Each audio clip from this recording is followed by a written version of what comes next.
कितना मासूम सा था ना तू जब मेरे घर आया था। प्यारा सा, क्यूट सा, सुंदर सा तू बच्चा मेरा। सोते हुए तो तू और प्यारा लगता था। छोटा सा था तू, सीढ़ियाँ भी नहीं चढ़ पाता था, पर तू हमेशा मुस्कुराता था। हाँ, तूने अपनी छोटी छोटी कदमों से सीख लिया था चलना फिरना, और जहाँ दिखे पानी तुझे भीग जाता था तू। फिर जब पूछने आता कोई तो तू खेलने लग जाता था, मानो जैसे इसी खेल के लिए तू गीला हुआ हो। बस एक आवाज़ में कूदता चला आता था तू, पर बदमाशी तेरी कम नहीं थी जरा भी।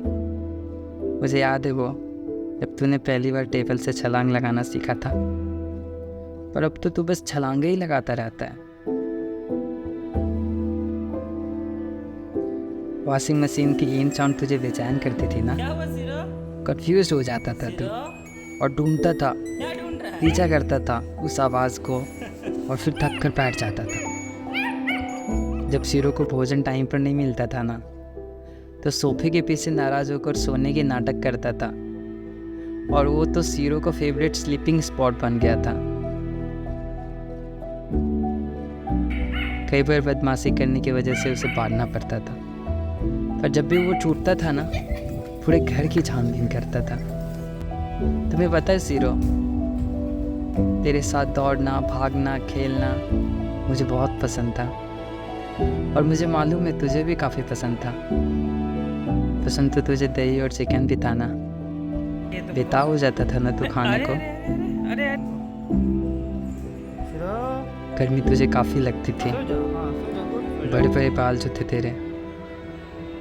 एक बार तो तू फ्रिज में जाकर सो गया था, जब मैं भूल गया था फ्रिज बंद करना। मम्मी को तो बहुत दुला रहा था। जब भी मम्मी कहीं बाहर से आती थी तो तू गोद लेने को बोलता था, पर तुझे कभी मालूम ही नहीं चला कि माँ को तुझसे काफ़ी डर लगता था। तेरे लिए आर्टिफिशियल बोन भी लाया था भैया ने। तुझे काफ़ी पसंद था ना, पर तेरे हेल्थ के लिए सही नहीं था, इसलिए हमने हटा दिया इसे। तेरे दूध के दांत इतने मजबूत थे ना, कपड़े और पोछे तो तू नोच नोच कर फाड़ डालता था। पर तुझे पता है, कपड़े की कभी इम्पोर्टेंस नहीं थी, इम्पोर्टेंस तो बस तेरी थी जनाब। तुझे याद है कैसे भैया और मैं तुझे बाइक पर घुमाने लेकर जाया करते थे? तू काफ़ी खुश था ना। पान की दुकान पर तो तू ऐसे बैठ गया था जैसे तेरी ही दुकान हो। गाड़ी पर तू बार बार खिड़की से बाहर झाँकता था, ठंडी ठंडी हवा की खातिर। पर ये अनसेफ था ना बच्चा, इसलिए पकड़ कर रखता था तुझे। एसी अगर ऑन कर दूं तो तू मस्त सो जाता था। कभी कभी तू खाने में भी नाटक करता था, और जब खाना गर्म हो तो तू ठंडा होने का इंतज़ार भी करता था, वहीं जीवा लगाए बैठे बैठे। कार्टून में डाल दिया था मैंने तुझे एक बारी, तुझे याद है?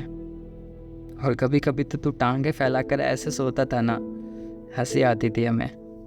घूमने जब तू जाता था ना, और मम्मा साथ ना आए तो तू आगे बढ़ता ही नहीं था, पर जब वापसी की बारी आती थी तो तू जल्दी से चलने लगता था। बारिश और पानी तुझे बहुत भाता था, और जब तेरा खाना पक रहा होता था तो तू काफ़ी इंतज़ार करता था। अपनी भूख को समेट कर रखता था तू, और फिर थाली चाट चाट कर पूरा खाना भी चट कर जाता था।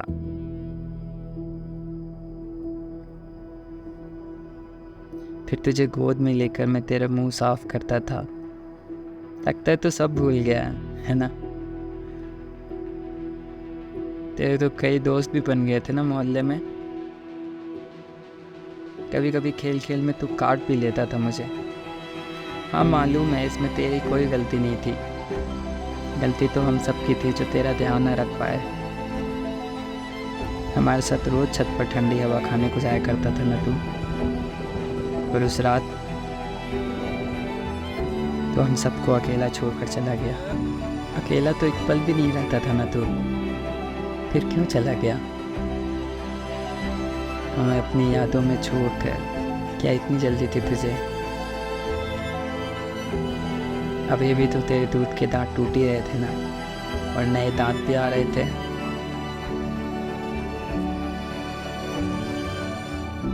बच्चा तो मेरा बड़ा हो रहा था ना, अधूरी रह गई ना हमारे आपस की कहानी। दो शब्द भी नहीं बोल पाया मैं अपनी जुबानी। तूने बस मेरी तरफ देखा और आखिरी सांस ली। बहुत याद आते हो बेटा तुम, बहुत।